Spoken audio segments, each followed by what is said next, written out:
Christopher Hurd, we're in 2014. The country is or the world is marking the centenary of the First World War. We're witnessing another war in the Middle East with the Israeli assault on Gaza with heavy civilian casualties.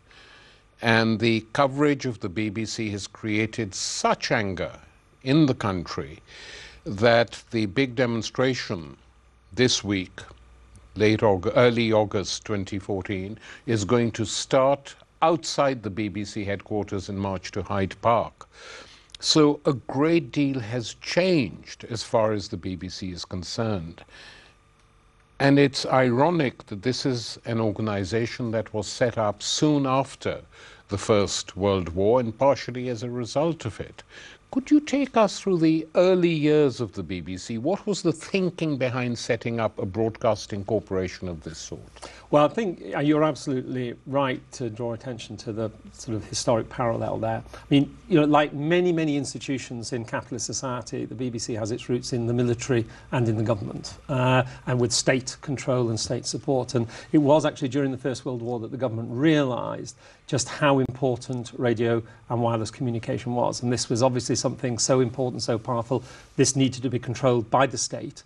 But also, of course, the BBC was set up in 1922, and this was a time just after the First World War when there was enormous social unrest in the UK. We had unemployment at previously unimaginable heights. The promise of a home fit for heroes had been completely destroyed. The coalition government at the time was collapsing, and it was felt absolutely critical that this potentially very powerful medium then of radio should be kept under state control, which was given to the Post Office to set up the organisation that was called the BBC. And it was absolutely made clear to the people who started it that there was to be absolutely no controversy whatsoever. No political controversy was to be on the BBC. And what's, I think, interesting and relevant to what's happened since is that Sir John Reith, who was the first Director General of the BBC and General Manager when he was first appointed, he thought that the BBC should broadcast Parliament. And he thought there should be political controversy on it. And he was defeated on that. So if you like, sort of from the beginning, this was an organisation set up with, on the one hand, a guy with a certain set of values, which were essentially, I think, democratically motivated, but in opposition to the state organisation and the politicians that had set it up. And that sort of tension was very, very evident in the early days of the BBC. And by the way, I mean, what happened was, this was 1922, very quickly the general strike came along, and Churchill, who was the Chancellor of the Exchequer, and who set up his own propaganda sheet that was going to be produced, because obviously during the general strike there were no newspapers, he thought that the BBC should be nationalised. And there was a big battle he lost the battle, it remained independent, and there was a lot of ill feeling on behalf of the government at the time about the way in which the BBC was covering the general strike. I mean, I don't think there's any doubt that Reith personally was sympathetic to the government's position on it. I don't think he was on the side of the strikers, so far as anyone knows. But he clearly believed that the BBC had a job to report this thing, and certainly had a job not just to be the mouthpiece of the government at the time. So essentially, what you're saying is that the BBC's charter gave it a certain independence. Otherwise, why would Churchill ask to nationalise something which was already state-controlled? They felt they needed to go one step further. That's absolutely right. I mean, it was set up with a degree of independence, though because it was obviously owned by the government and because the government appointed people who ran it, and because it was so important, there was going to be an attempt at political interference. But I think it was pretty clear that that was going to be resisted. But I think it's also, you have to set it, set it in the Times. I mean, it wasn't being run by a lot of, dangerous radicals here.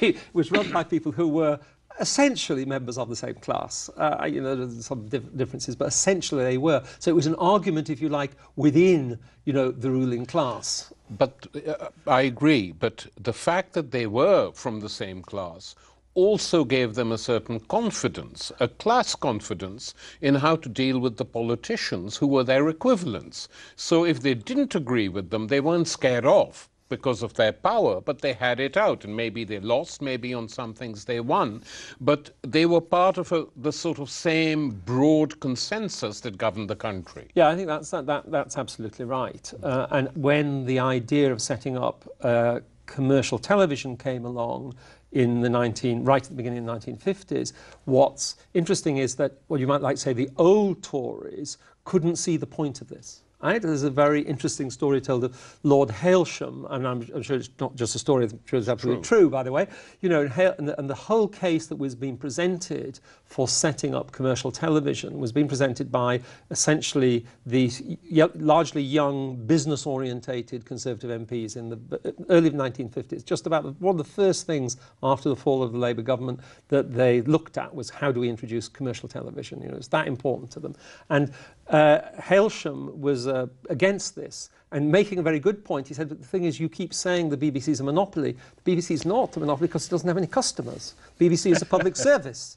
Right? I think that's, you know, yes. that there was a difference then, you know. And of course, as we know, basically British politics, you know, mainstream parliamentary politics was dominated through the 50s and the 60s by a consensus in which most of the Conservative Party, you know, believed in state intervention, they believed in full employment, they believed in the provision of public services. You know, that if you like, the ideological divide that emerged with Thatcher was not present at all then, and that provided a real confidence, you know, for the BBC.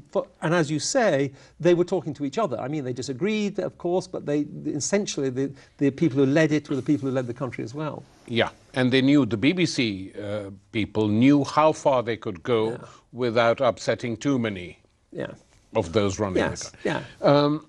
Let's come to the case of war. The BBC, of course, became a mass medium during the Second World War.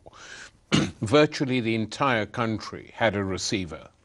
Everyone was listening to the news, politicians' broadcasts, not just in this country, but as the war spread, the resistance in France was heavily dependent on the BBC, etc. And by the way, into Germany, by the end of the war, millions and millions of Germans were listening to the BBC, illegally, in danger of death in some cases as well.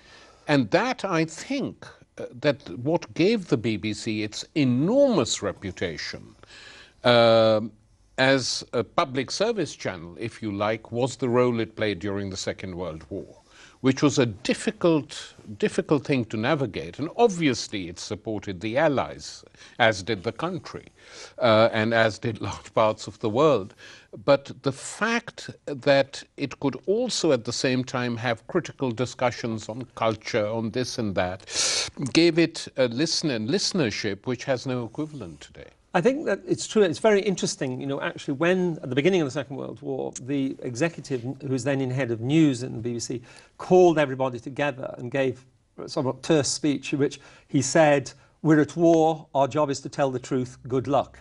Now, I mean, the thing, that was significant, you know, and actually, you know, two of the very first things that were reported by the BBC, one of them was an eyewitness account of a German attack on the Clyde. I mean, sort of, you know, you were absolutely right. Of course, it saw its job as supporting the Allies, and internationally as well, throughout the empire, and got a massive following for it. But it did, you know, and it was, your phrase, navigate, it was a difficult course to navigate, but it definitely also did believe that it was to try to tell the truth as it was happening. And there were lots of arguments, particularly in the early parts of the war, between the BBC and the Ministry of Propaganda in Downing Street. And in fact, at the very beginning, when the first sort of set of protocols was drawn up to decide, you know, how the BBC should relate to the government, Attlee, who was obviously in the government at that time, was furious because he felt that they were an intrusion on the BBC's freedom of action. And it was only during the course of the war, when there were certain changes in personnel, you know, the propaganda department in the government and at the BBC, that they worked out a modus operandi that sort of navigated that course very successfully. Yeah, because there was a big debate during the Second World War within the Allies that the Russians, who were suffering the most and were effectively holding back the German armies, were demanding a second front and saying, when are you going to invade Europe? When is the second front opening? And this was reflected in debates here and on the BBC at the time. They couldn't not do that because lots of Labour MPs agreed with it. Yeah, absolutely. This is the thing. If you've got something like the BBC, that there is a sense of ownership, by everybody. It isn't. It is not to the mouthpiece of a proprietor. It is not the mouthpiece of the government. That there is a sense that it should reflect what's going on around it. And I think this is again, a very important point is that these institutions are, they exist in an active social relationship with all of the social movements around them. They're not isolated from them. I think you can argue that about quite a lot of organisations, but I think it's particularly the case of, publicly owned cultural organisations like the BBC. It's a highly dynamic relationship with social movements in society at the time, so long as those movements articulate themselves. Then we move on from the Second World War. The Korean War was not opposed by any major political party, so the Beeb carried on being reflecting that view. Then we come to 1956 and Suez, where you had a clear divide. The Tories had gone in without American backing and American support.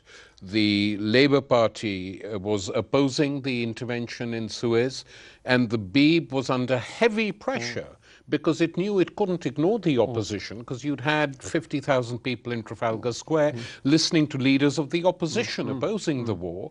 And at that time, they were constantly under pressure on what to report and what not to report in terms of things the BBC had uncovered through investigative journalism, which the government didn't want out at that point since British troops were involved. Yeah. I mean, it was, of course, it's one of those things that the very fact that we know that argument took place is reflective of the fact that, of certain strength, actually, of the BBC in understanding what it was trying to do. And then if we sort of come to the next phase of the BBC, till the 1970s, it more or less maintained a consensus. Politically, it could be up and down. It was too deferential to the military and the monarchy. We know all that. Culturally, it was very free. Yeah, particularly in the 60s. Just worth saying about that in the war, of course, because Britain wasn't in the Vietnam War, I think it This is true, yes. I think it gave the BBC a much greater freedom in the way they reported both the war and the opposition to it. I think there's a bigger picture there as well, by the way. I think the Vietnam War was one of the last wars where the media was allowed in on a remarkably unrestricted basis. You can see that in the photography of Don McCullum, for example. Yes. Apart from when he went to Lebanon later, that really was the last big war that anyone was allowed in. I don't think it can be contradicted that the BBC led the way culturally in the 60s. They were not in serious competition with, obviously commercial television was there, but at that stage, commercial television was a regulated sector. The BBC was seen, and it was a phrase that commercial television themselves used, that it was BBC that kept them honest. They set the standard, they set the bar to aspire to, and there was an enormous capacity for experimentation. In Richard Hoggart's autobiography, in the last volume of it, he makes this tremendously important point. None of us really know what it is that we like until we see it, and that was what drove organisations like the BBC and the Arts Council, these big cultural institutions in our society, saw their job as introducing us to new ideas that we would otherwise not have thought of, and across drama and satire and music. Well, that was all actually, if you think about it now, it couldn't happen today, but even in those times it was pretty subversive. That was the week that was, on 3 times a week. Yeah. Live, attacking the government. Play for Today, where Ken Loach got his teeth on numerous dramas. Stephen Frears, a lot of British filmmakers actually started making documentaries and then moved into drama. And I remember talking to some of these gents, and they said that what was great about it was that the BBC heads of drama and heads of light entertainment believed in the right to fail. They said, okay, try it out. And the famous story is the Monty Python story, where John Cleese and Terry Jones walked in to the head of Light Entertainment and said, we've got this idea. And he said, what is it? And they said, you know, it's a sort of funny show. And he said, okay, show me. So John Cleese put on one of his funniest acts, and Terry Jones did the same, or was it Michael Palin? One of the two. They put on, and they themselves were in hysterics, as one can be. And the guy, there was not a smile on his face. And he said, you know something?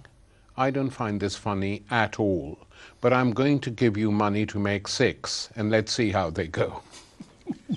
Yeah. And that has gone completely gone from the Beeb, you know. Yeah, I mean, yeah, and from, by the way, I think you could say that's gone largely from British broadcasting. Yes. And, you know, and the main reason for that has been the fact that now the judgment is not, you know, is something being done that's interesting or valuable, culturally valuable? The judgment is it delivering the audiences that I, as the BBC executive, have to deliver to my bosses to continue to be paid the money that I'm paid? You know, this whole, you know, the marketisation of, you know, of culture in the UK is the thing that's led us, you know, to that position. It happened slowly, the process of commercialisation. But the internal war on dissenters probably, I think it's fair to say, started with the Falklands War, where, again, the Conservatives launched the war, Labour supported it, Lib Dems equivocal. So there was no big opposition. There was outside Parliament. So the Beeb's coverage of it was up and down. But they still at that time had phone-in type live programs on television, which allowed any citizen to lift the phone, explain who he or she was, say this is the question they wanted to ask the Prime Minister, and away they went. And it was live, not easy to cut them off without looking absurd. And this lady from Portsmouth, an ordinary housewife, not a member of any political party, confronted Margaret Thatcher on the Falklands War, and what followed was quite amazing. For the next 35 minutes, we'll be inviting viewers around the country to put Mrs. Thatcher on the spot, as we call it. We've been asking for questions over the past 2 weeks since the election was declared. Let's go to Mrs. Diana Gould in our Bristol studio. Mrs. Gould, your question, please. Mrs. Thatcher, why, when the Belgrano, the Argentinian battleship, was outside the exclusion zone and actually sailing away from the Falklands, why did you give the orders to sink it? But it was not sailing away from the Falklands. It was in an area which was a danger to our ships and to our people on them. You have just said at the beginning of your answer that it was not sailing away from the Falklands, and I am asking you to correct that statement. But it's within an area outside the exclusion zone, which I think what you are saying is sailing away. I think No, we're I'm not, arguing about which way it was which facing was at the time. a danger to our ships. Giving those orders to sink the Belgrano when it was actually sailing away from our fleet and away from the Falklands was, in effect, sabotaging any possibility of any peace plan succeeding. One day, all of the facts in about 30 years' time will be published. That is not good enough, Mrs. Thatcher. I am just... Mrs. Gould, would you let please Mrs. Thatcher answer. let me I think answer? You've put a fair point. Would you please let me answer? I think it could only be in Britain that a Prime Minister was accused of sinking an enemy ship that was a danger to our Navy, when my main motive was to protect the boys in our Navy. If you show that clip nowadays to people, they're amazed that it happened because expectations are so low. Yeah, I think it's very important just to draw out what was really significant about that and what changed. I mean, it was a live phone-in programme. The member of the public was not in the studio. No. And it was therefore virtually completely unmediated. And now, the next time that a serving Prime Minister appeared in front of a member of the public on a live programme was after that event was 2005. Right? But when that happened, it was the Prime Minister, Tony Blair, the leader of the Conservative Party, the leader of the Liberal Party, in a studio discussion. With a selected audience. Yeah, and that's right. And of course, much, much easier to discipline and control. It's the thing that was remarkable about that was that it was not unusual. It was absolutely typical of the sort of unmediated access that the public were given to politicians at the time. But I don't think there's been anything ever exactly like that since. That's the thing that's so amazing about it. And this coincided with Thatcher's decision to go in a big way for free market economics. I mean, effectively, free market fundamentalism was imposed on the country, privatizations, attacks on the education, health services, the beginnings of, and the belief that the market and the market alone could determine the best results. And it's in that period that the BBC also came under very heavy fire. Yes, you've got to remember that, you know, Thatcher came in 1979, you know, hating the BBC. I mean, they did think that the BBC was this left-wing organisation. And I don't think there's any doubt that its sort of orientation was liberal and humanistic. That is what it straight lay. Right? That's why it was so good, why it produced so much good stuff. But, you know, they hated it. And there is this story told about how Norman Tebbit went for lunch just after the 1979 election. He turned to the BBC with one of those feather dusters on a long stick, said, "I've come to clean out the BBC." So they were opposed to it to start with. I mean, and they fought to start with. Actually, I think that they could sort of alter it by putting their people in charge. And Alastair Milne. Yeah, but then they found that these people got to the BBC, or the new chairman got to the BBC. They said, "Well, this is rather good organisation. It seems to work rather well." You know, it took them quite a long time to find the right chairman. That's right, exactly. From their point of view, yeah. Absolutely. It was Marmaduke Hussey from the Sunday Times who finally sacked Milne. Yeah. And Alastair Milne had, as editor-in-chief, had okayed 6 films on the Secret Service, was it? I can't remember now, Christo. Yeah, that's right. It wasn't. It was in the wake of the Peter Wright affair. Right. Yes. There were radio programmes, and the government got an injunction against them being broadcast. You know, I mean, I think, as far as I know, that was the first time the government had ever taken out an injunction against the BBC. You know, and they were eventually, as it happens, they were eventually broadcast. But you know, that was the level, you know, of distaste. You know, and you've got to remember, the same government also passed a law that prevented the voices of Sinn Féin leaders being used on not just the BBC, on all broadcasting. And of course, as it were, very much to the credit of British Broadcasting, they found a way around that by just getting actors to say the words. I mean, you know, and quite a few Sinn Féin leaders told me they said the actors were so good, actually, that our popularity grew because they were so cogent, so clear, just speaking our words better than they do. So there was, I mean, it was and in parallel to that, there was this absolute determination to introduce market values into whole areas of British society, you know, to privatise large sections of it, but also, you know, to marketise large areas of the cultural life and to allow in many, many new entrants. And this is why, when you put it in a historical context, I think what the BBC had always known, that it had a struggle with politicians right from the very early on, and it had to negotiate that. But that was just as the politicians saying, we want our voices to be represented, or we want our position to be represented, or why aren't you representing it? When that was combined with a whole new ideology that was a direct challenge to the eco-structure of broadcasting, that, you know, was a completely new skill that the people who ran the BBC had to learn. How do you negotiate those two great pressures on you? That is how we've come to a position in which, you know, the BBC judges success on terms of how many people watch its television programmes or listen to its radio programmes, not on any other measure. And you know, there are obviously, you know, the dangers of that, which everybody knows, is that if you think you're always catering, you know, for what everybody wants, you never introduce them to the idea of something they might like, but they don't know about it yet. Exactly. Then we move on from Margaret Thatcher. She's removed from within her own party. Another Tory is elected, who's actually far more decent than one, you know, thought at the time. Cuts down some of the interference, but then he is succeeded by a Labour victory. And we have Tony Blair with Alastair Campbell.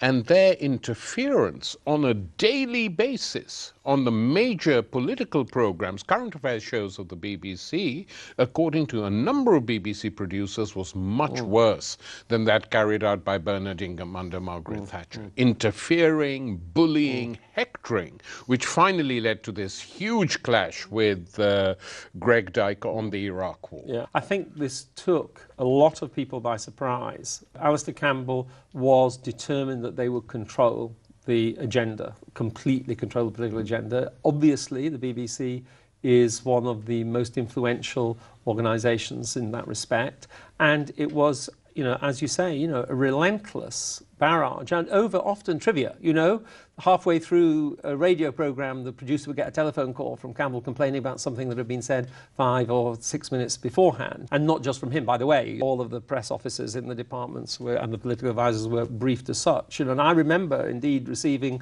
one such call from the then Minister of Health's political advisor, quite abusive, by the way, as well, Not just we'd like to put right, just, when your reputation is completely destroyed by this rubbish that you're going to put out this week, what will you say then?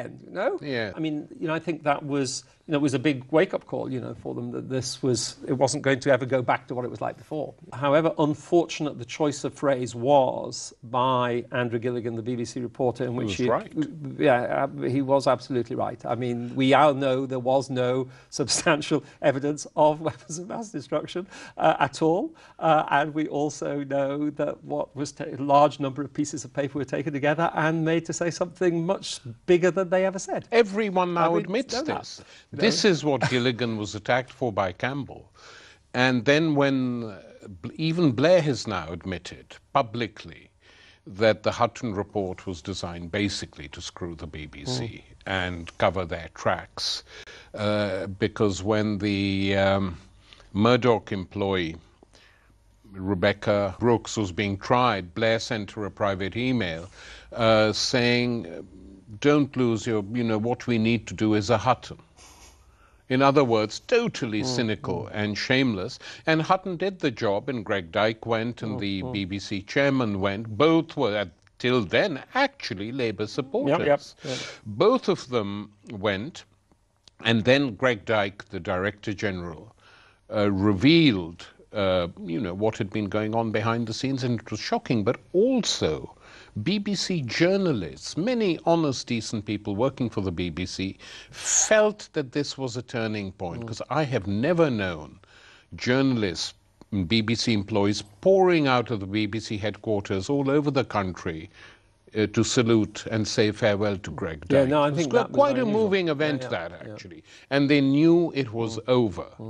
And with that, I mean, that we've come to know the BBC as it is. And, the other thing, Christo, is that the government obviously decided it had to be neutered, but the subsequent chiefs of the BBC who came acquiesced in it. They didn't fight, and they tried to second-guess the government, which made them completely tame, and their programmes, pretty useless if you compare it to the past. So it's a very clear shift that has taken place, which is why the BBC has become discredited. Yeah, I think there are two things worth saying about that. I mean, the other thing that the BBC was fighting in those years was the threat of privatisation. Under the Conservative Party, that was a genuine threat. It wasn't just fighting the politicians, core politicians, it was a question of fighting an ideological idea that would have led to the destruction of it. That was fought off, and it was correct that they didn't sort of give up fighting that off when Labour came in, because they would have could done not it be too. trusted on this matter. Yeah. So a lot of energy was taken up in that. And one of the other things, the BBC it was a particular type of institution. It only did do television and radio, and it was absolutely clear that the arrival of the internet was going to change that. And it was fantastically important for their survival that they made a proper and successful play, which they have clearly done. I mean, they have one of the largest, most successful now BBC website in the world. So, there were these other battles also to fight. Because it still is, a publicly owned institution, all of the opinion polls still show that as far as the UK is concerned, a very substantial majority of people support it as such, it is still, for a majority of people in this country, the main source of news and acknowledged as such. You know, this is not a question about people being asked about privatisation of the BBC. They're being asked, the question is, you know, is this an institution that you think's valuable and that you find useful, etc., etc. You know, and the answer is unequivocally yes to that. It's jolly difficult to abolish an organisation of that sort, as long as that public opinion, as expressed through opinion polls, is mobilised into a proper social movement. This is the key thing, you know. Whilst it remains in the public sector, then there is always this opportunity, if you organise yourselves, to keep it there and to make it better as well, you know.